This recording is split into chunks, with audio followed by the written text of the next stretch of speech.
కాబట్టి దేవుని సేవకులుగా కూడి కలిసి మనం ప్రార్థించే సమయం చాలా శ్రేష్టమైంది.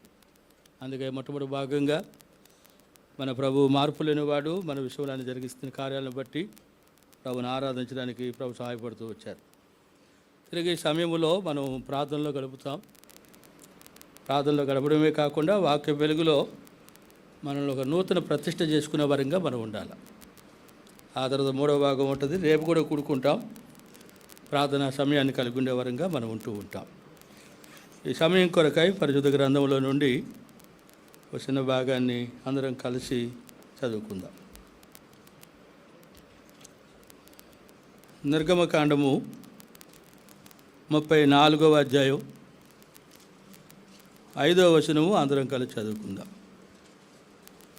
నిర్గమకాండము 34వ అధ్యాయము 5వ వచనం అందరం కలిసి చదువుకుందాం. మేఘములో యెహోవా దిగి అక్కడ అతనితో నిలిచి యెహోవాను నామమును ప్రకటించెను. ప్రార్థన చేసుకుందాం. మా పరలోకపు తండ్రి, ప్రభువా మీకు వందనాలు, స్తోత్రాలు. వైజాగ్లో ఎస్కోల్లో ఈ 5 పాత జిల్లాల నుంచి మీ ప్రజలైన వారిని ఇలాగ మమ్మల్ని సమకూర్చినందులకై మిమ్మల్ని స్తుతిస్తూ ఉన్నాం. మీ సన్నిధిని ప్రేమించరాగలిగిన మీ ప్రజలందరిని బట్టి మీకు వందనాలు, స్తోత్రాలు. దయగలిగిన తండ్రి, లేఖనాల్లో మాకు మీరు జ్ఞాపకం చేస్తూ వచ్చారు. మలాకి 1:6లో యెహోవానైన నేను మార్పు లేని వాడిని కనుక యాకోబు సంతతి వారైన మీరు లయం కాలేదని చెప్పారు. దయగలిగిన తండ్రి, మా వ్యక్తిగత ఆత్మీయ జీవితాల్లో ప్రభువా నిరీక్షణ విషయంలో, వాగ్దాన విషయంలో, ప్రేమించే విషయంలో మా పక్షంగా మీరు చూపుతూ వచ్చిన కృపంతటిని బట్టి మీరు మాకు మార్పు లేని దేవుడుగా ఉన్నారు. వ్యక్తిగతంగా మమ్మల్ని చూస్తూ వచ్చినప్పుడు ఎన్నో మార్పులు మాలో కనబడుతూనే ఉన్నాయి. ఆయనను మీ ప్రేమ మమ్మల్ని కనికరించి నేటికి సజీవులుగా ఉంచి నిత్యమైన మీ మహిమ కొరకు భూమి మీద మీ ఉద్దేశం నెరవేర్చబట్టుకు పాత్రలుగా మమ్మల్ని సిద్ధపరచడం కొరకాయి మీరు మాకు అనుగ్రహిస్తున్న శ్రేష్టమైన సమయాలను బట్టి స్తుతిస్తూ ఉన్నాం. దయగలిగిన తండ్రి, ఈ దినం రేపు ఇక్కడ మేము గడిపే సమయం ఆశీర్వాదకరంగా ఉంచండి. ఇంకా ఎవరు ప్రయాణాల్లో ఉంటున్నారో వారిని కూడా జ్ఞాపకం చేసుకునండి. దయగలిగిన తండ్రి, ప్రార్థించే మీ ప్రజలు కలిసి ఉండినట్లుగా సేవకులైన వారిని, బాధ్యులైన వారిని కూడా జ్ఞాపకం చేసుకునమని, మీరే మహిమ పొందమని యేసు ప్రభు దేవుని నామమున ప్రార్థించి స్తుతించి వేడుకొనుచున్నాము తండ్రి. ఆమేన్. చాలా క్లుప్తంగానే కొద్ది నిమిషాలు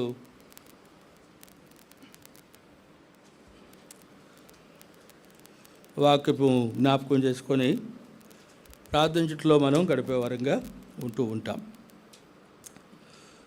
ఈ మలాకి పుస్తకంలో సహోదరుడు మనకు జ్ఞాపకం చేస్తూ వచ్చాడు.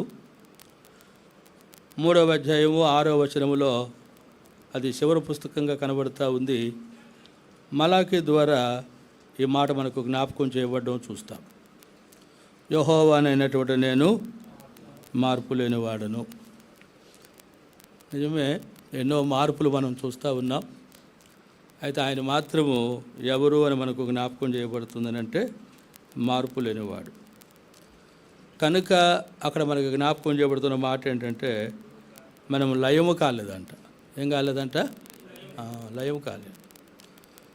ఇది మనది కాదు, ఆయన కృప అన్నమాట. ఆయన మార్పు లేనివాడు కనుక మనలను బట్టి ఆయన మనసు మార్చుకోలేదు. అదనమాట. మనల్ని బట్టి ఆయన మనసు మార్చుకుంటే మనం లయమైపోతాం. అయితే ఆయన మనసు మార్చుకోలే. మన విషయంలో ఏ కలిగి ఉన్నాడు ఆయన, అది మాత్రమే మన విషయంలో నెరవేర్చడానికి ఆయన సిద్ధపడుతూ ఉన్నాడు.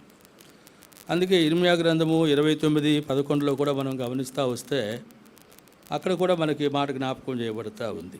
29:11 చదవండి తీసిన వారు. 29వ అధ్యాయము ఇర్మియా గ్రంథం 11వ వచనములో నేను మిమ్మల్ని గురించి ఉద్దేశించిన సంగతులు నేను ఎరుగుదును, రాబో కాలమందు మీకు నిరీక్షణ కలిగినట్లుగా అవి సమాధానకరమైన ఉద్దేశములే కానీ హానికరమైనవి కావు. ఇక్కడ అంటాడు, నేను మిమ్మల్ని గురించి ఉద్దేశించిన సంగతులను నేను ఎరుగుదును. ఎందుకు ఈ మాట చెప్తా ఉన్నాడు, ఎవరితో చెప్తా ఉన్నాడు అని మనం చూస్తాము అని అంటే బబులోనులో ఉన్న ఇశ్రాయేలు ప్రజలతో చెప్తా ఉన్నారు. ఎందుకు ఇలాగ చెప్తా ఉన్నాడంటే వారి మధ్యన చాలా సంగతులు చెప్పేవారు ఉన్నారు, కలలు కనేవారు ఉన్నారు, జ్యోతిషులు ఉన్నారు, ప్రవక్తలు ఉన్నారు. వీరందరూ వాళ్ళకు చెప్తా ఉన్నారన్నమాట. ఆ మాటలన్నీ వింటూ ఉన్నారు వారు. ఆ మాటలు వారు వింటున్నారు కాబట్టి వారు ఏం చేయాలో అవి చేసుకోవడంలే. అర్థమవుతా ఉందా? ఏమి చేయాలో అవి చేసుకోవడంలే. ఏం చేసుకోవాలి? బబులోనులో వారు ఇల్లు కట్టుకోవాలా, తోటలు నాటుకోవాలా, పిల్లలకి పెళ్ళిళ్ళు చేయాలా, కుమార్తెలకు అల్లుళ్ళని తెచ్చుకోవాలి. ఇవన్నీ చేయాలి వారు. అవేవి చేయడంలే. ఎందుకు చేయడం లేదు అంటే వాళ్ళ మధ్యలో చెప్పేవారు ఉన్నారు కదా, మనం వెళ్ళిపోతాం నెలాఖరికి, ఆ తర్వాత ఒక వారంలో వెళ్ళిపోతాం. ఎక్కడికి? కనానికి. ఇలాగ చెప్తా ఉన్నారన్నమాట. అవి నమ్ముతూ ఉన్నారు. కాబట్టి చాలా పర్యాలు రకరకాలైన వార్తలు వస్తాయి మనకు, అవి నమ్ముతూ ఉంటుంటాం. కాబట్టి ఇప్పుడు దేవుడు కలుగజేసుకొని చెప్పాడు 75 సంవత్సరాలు. చెప్పండి, త్వరగా చెప్పాలా? సగం నేను చెబితే సగం మీరు చెప్పాలా? 70 సంవత్సరాలు ఉండాలి బబులోనులో. ఎందుకు? 70 విశ్రాంతి సంవత్సరంలో ఇక పంటను పేదలేని వారికి విడిచిపెట్టమని చెప్పాను కదా. కొన్ని మాటలు వదిలేస్తా ఉన్నా, మీకు తెలుసు కాబట్టి. అవి మీరు వదిలేయలేదు కదా. 70 ఏళ్ళు, 490 సంవత్సరాలు వారు అవిధేయులైనప్పటికీ దేవుని దీర్ఘశాంతం వాళ్ళని కనిపెట్టిందిగా కనబడుతూ ఉంది. ఈ 490 సంవత్సరాలు అయిపోయిన తర్వాత అప్పుడు దేవుడు బబులోను రాజు నెబుకద్నెజరును తెచ్చాడు. ఈ నెబుకద్నెజరును తెచ్చినప్పుడు దేవుడు నెబుకద్నెజరుని గురించి ఏం చెప్తాడు? సేవకులుగా చెప్పాలి. దేవుడు ఏం చెబుతాడు? చెప్పాలి, త్వరగా మీకు గమనంలోకి రావాలా. నా సేవకుడైన నెబుకద్నెజరు ఏమన్నాడు? నెబుకద్నెజరు గురించి దేవుడు మనం కనుక అట్ట అన్నాం అనుకో, ఇక దగ్గర కూడా రానివ్వం కదా. అలాగ అన్న వాళ్ళని దేవుని కూడా రానివ్వమేమో. దేవుడు అన్నాడు ఆ మాట. నా సేవకుడు నెబుకద్నెజరు చూసారా, పంపించి వీరందరినీ కూడా చెర తీసుకొని పోయినట్టుగా చూస్తాం. ఇప్పుడు ఈ కనాన దేశానికి, పాలస్తీనా దేశానికి 70 విశ్రాంతి సంవత్సరములు తీరినట్లుగా మీరు 70 సంవత్సరాలు బబులోనులో ఉండాలి. అప్పుడు చెప్పాడు, ఈ దేశ క్షేమం కొరకు ప్రార్థన చేయండి, ఇల్లు కట్టించుకోనండి, తోటలు నాటండి, పిల్లలకు పెళ్ళిళ్ళు చేయండి, ఇవన్నీ చేయండి అని చెప్పాడు. అప్పుడు వారు మొదలుపెట్టారన్నమాట. అట్లా 70 సంవత్సరాలు అయిపోయిన తర్వాత దేవుడు మరలా తన ప్రజలైన వారిని ప్రేరేపించి బబులోనులో ఉన్న రాజులను మార్చి మళ్ళా తన ప్రజలు తన దేశానికి తెచ్చి అక్కడ మళ్ళీ వారిని ఏం చేశాడు చెప్పండి? ఆయన నాటాడనమాట. ఏం చెప్పాడో అది ఆయన నెరవేర్చేవాడుగా కనబడుతున్నాడు. అందుకే మన దేవుడు ఆయన ఎవరు అని అంటే మార్పులేని వాడు. ఆయన మారడు, అదనమాట. ఆయన్ని సేవించే ప్రజలుగా మనల్ని దేవుడు ఏర్పాటు చేసుకున్నాడు. ఆయన్ని సేవించుట కొరకై మన ప్రభు మనకు ఆయన ఎవరుగా కనబడుతూ ఉన్నాడు అని అంటే మాదిరిగా కనబడుతున్నాడు. అందుకే 32వ అధ్యాయం నిర్గమకాండంలో గమనిస్తూ వస్తే 31వ అధ్యాయంలో మోసే కొండ మీద ఉన్నట్టుగా చూస్తాం.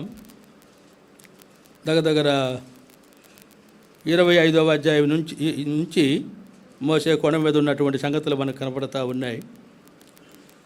ఆ తర్వాత గమనిస్తాం, ఎప్పుడైతే మోసే కొండ మీదనే ఉండడం జరిగిందో, తను కొండ దిగడం తడువు చేశాడో, ప్రజలు అహరోను దగ్గరికి పోయి చెప్పారు. ఆ మోసే అనేవాడు ఏమాయనో మాకు తెలియదు, మా ముందర నడుచుటకు మాకేం కావాలి చెప్పండి? ఒక దేవుడు కావాలి అని చెప్తూ వచ్చారన్నమాట.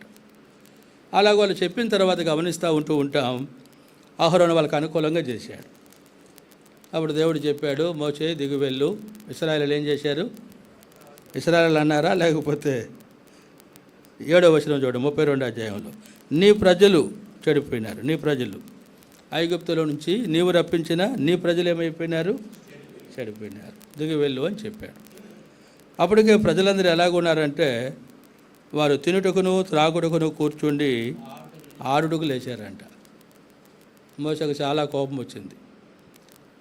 దేవుడు తనకిచ్చిన ఆ రాతి పలకలు తన చేతిలో ఉన్నాయి. అవేం చేశాడంటే ఆ దూడకేసి కొట్టాడనమాట.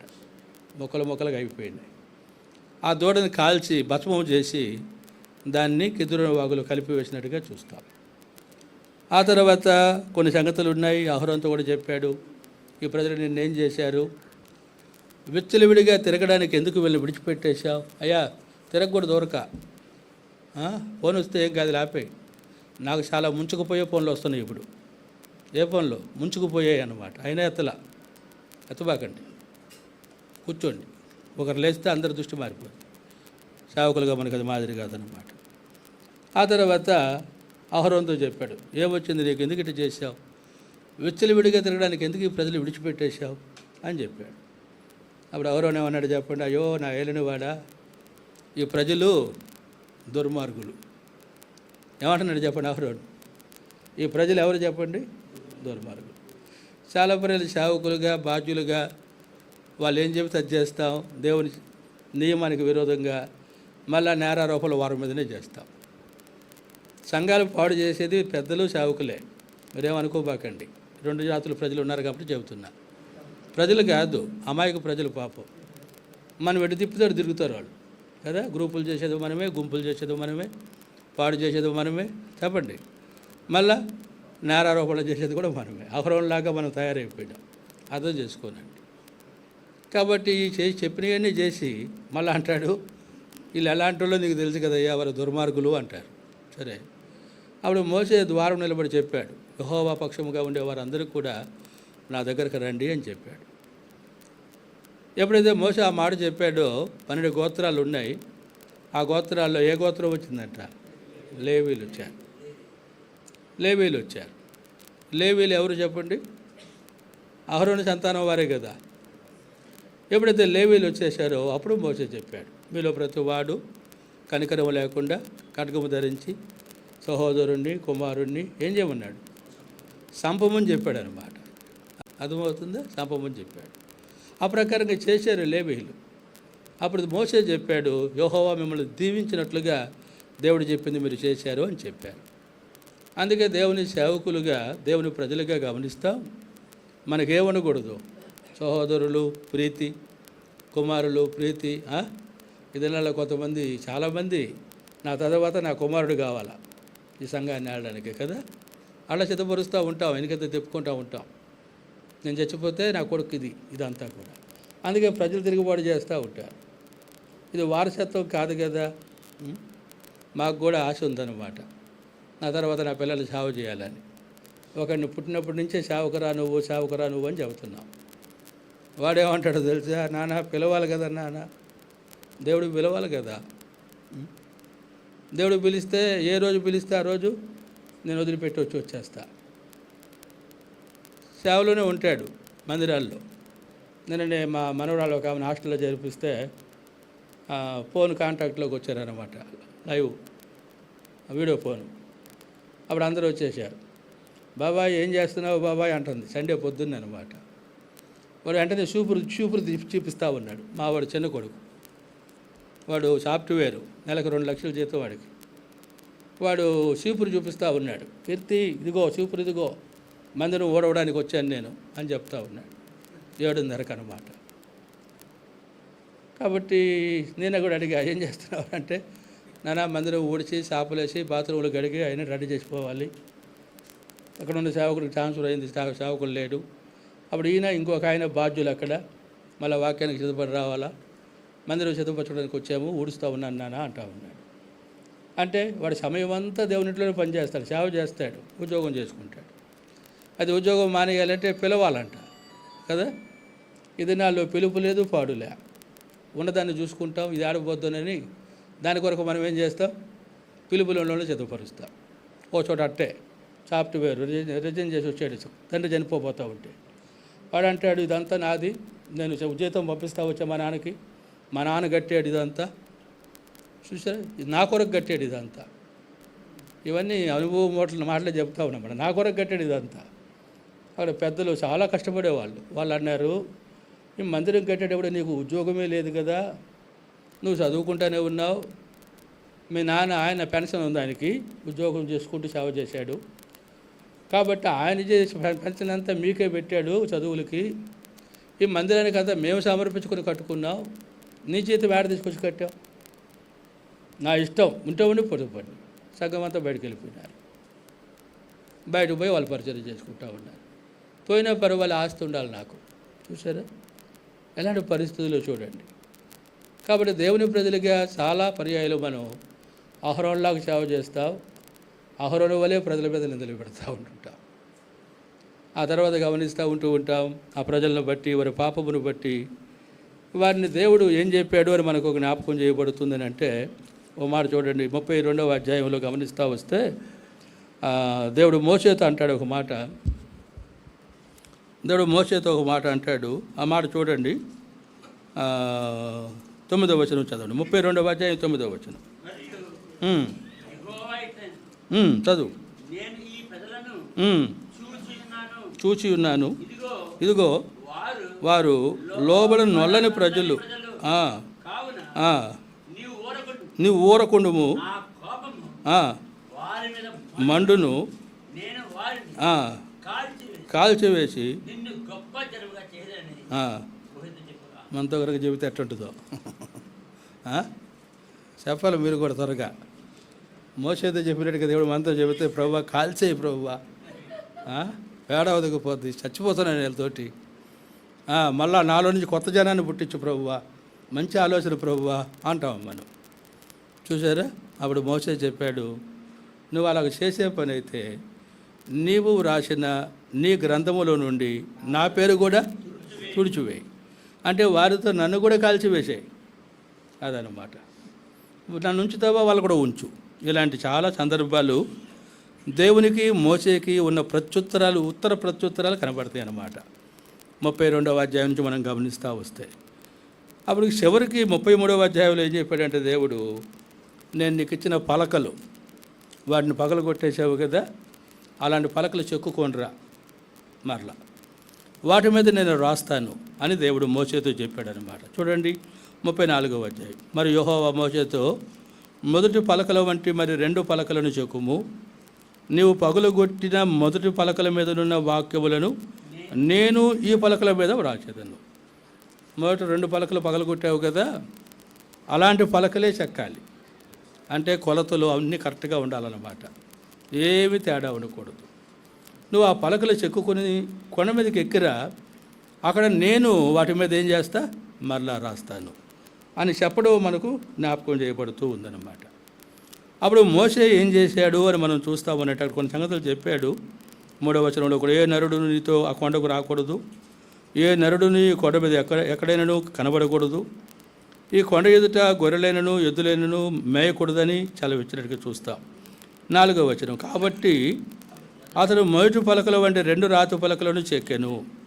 కాబట్టి అనే మాట కనబడుతూ ఉంది. కాబట్టి అంటే దేవుడు చెప్పాడు, దేవుడు చెప్పినట్టుగా ఆ 2 పలకలను చెక్కుకొని దేవుడు తనకు ఆజ్ఞాపించినట్లు, చూడండి అక్కడే మోషే తనకు యెహోవా ఆజ్ఞాపించినట్లు ఉదయం మందు పెందలకడ లేచి ఆ 2 రాతి పలకలను చేతపట్టుకొని చీనాయి కొండ ఎక్కగా, దేవుడు చెప్పిన ప్రకారంగా ఉదయమునే తాను చెక్కిన 2 రాతి పలకలను చేతపట్టుకొని కొండ ఎక్కినట్టుగా మనం చూస్తూ ఉన్నాం. ఆ తర్వాత ఇప్పుడు 5వ వచనం అన్నమాట.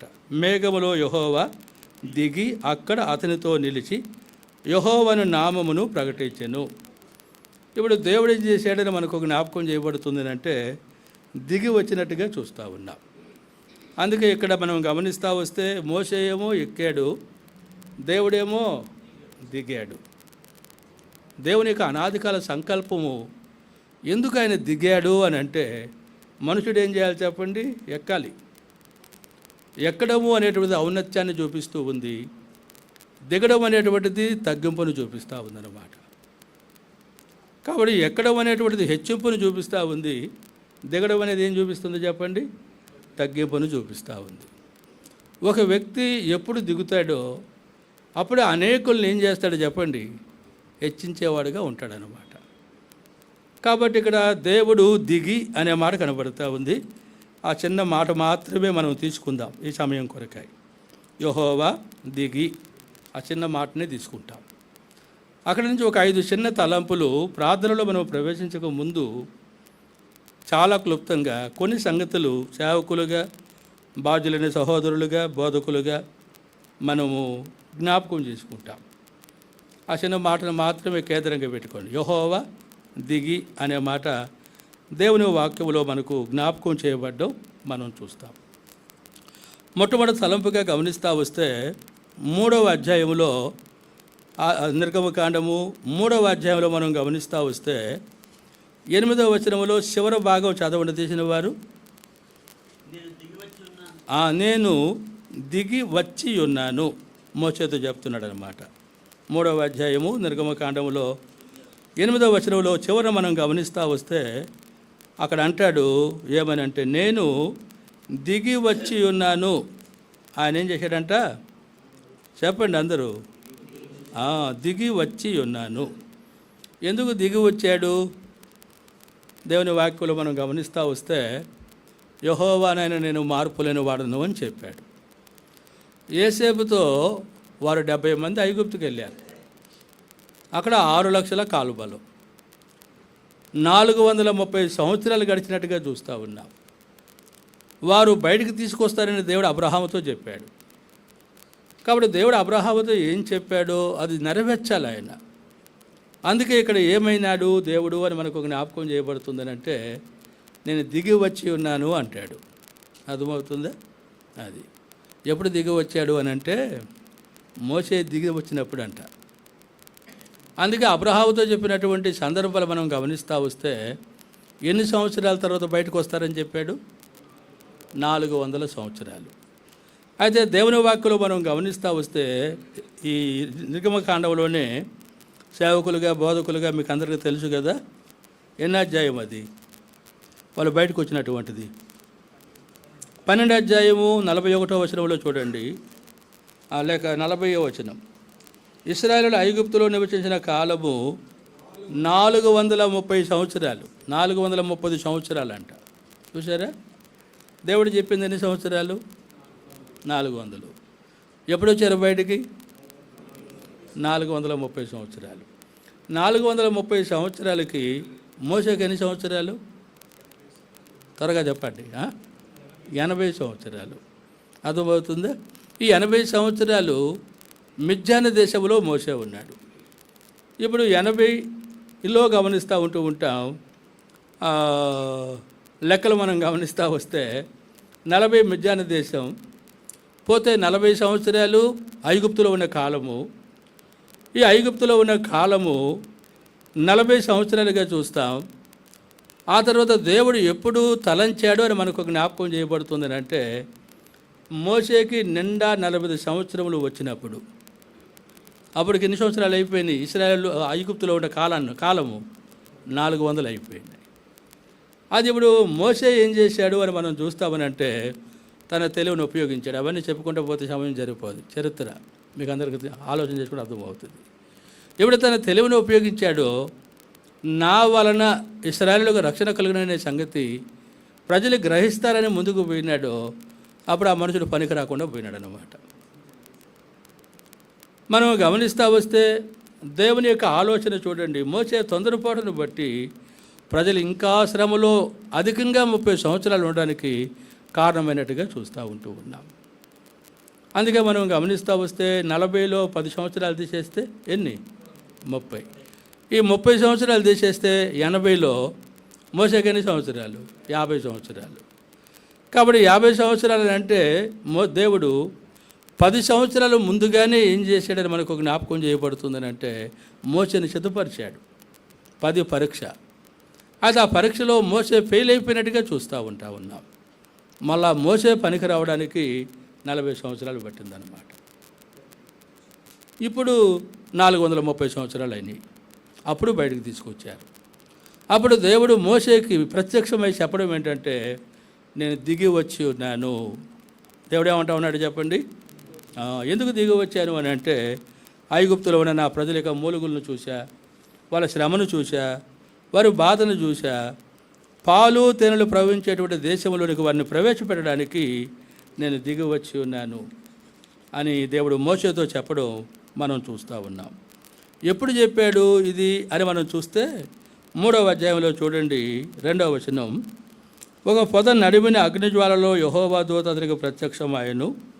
అతడు చూసినప్పుడు అగ్ని వలన పొద మండుచుండెను, కానీ పొద కాలిపోలేదు. అప్పుడు మోషే ఆ పొద ఎలా కాలిపోలేదో నేను ఆ తట్టు వెళ్ళి ఈ గొప్ప వింత చూసేదను అనుకొనెను. ఈ గొప్ప వింత ఏం చేస్తాను చెప్పండి, నేను చూస్తాను. అప్పుడు మోషేకి ఏం కనబడింది అని మనం చూస్తామనంటే వింత కనబడినట్టుగా చూస్తాం. ఇప్పుడు చూడండి, పొద మండుతూ ఉంది, జ్వాలలు కనబడుతూ ఉన్నాయి. పొద ఏమవ్వాలి చెప్పండి? కాలిపోవాలి. అది కాలిపోకపోతే చెప్పండి వింతనే కదా? వింతే.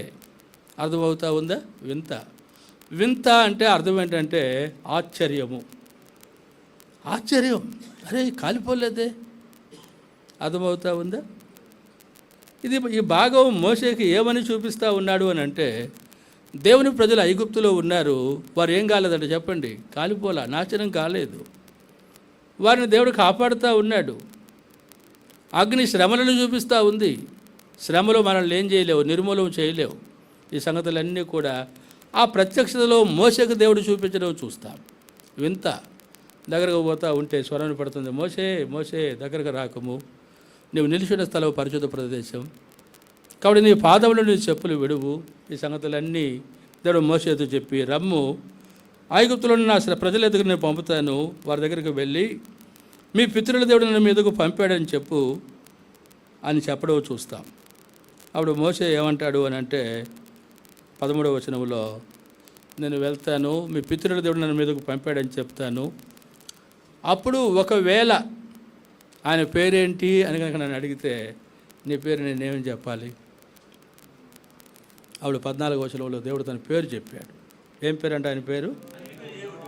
ఉన్నవాడును అనువాడునై ఉన్నానని చెప్పు. యెహోవా, తెలుగులోనేమో ఉన్నవాడు అని అనబడేవాడు. కాబట్టి ఆ దేవుడు ఉన్నవాడు అనబడేటువంటి ఆ దేవుడు గమనిస్తూ ఉంటాం. మోషేకి కనబడినటువంటి ఆ ప్రత్యక్షతలో గమనిస్తూ ఉంటాం. ఏమైన వాడుగా కనబడుతున్నాడు అని అంటే ఆయనే స్వయంగా చెప్పాడు, నేను దిగి వచ్చి ఉన్నాను మోషే అని చెప్పడం చూస్తాం. నేనేం చేశాను చెప్పండి? దిగి వచ్చి ఉన్నాను మోషే అని చెప్పడం చూస్తూ ఉన్నాం.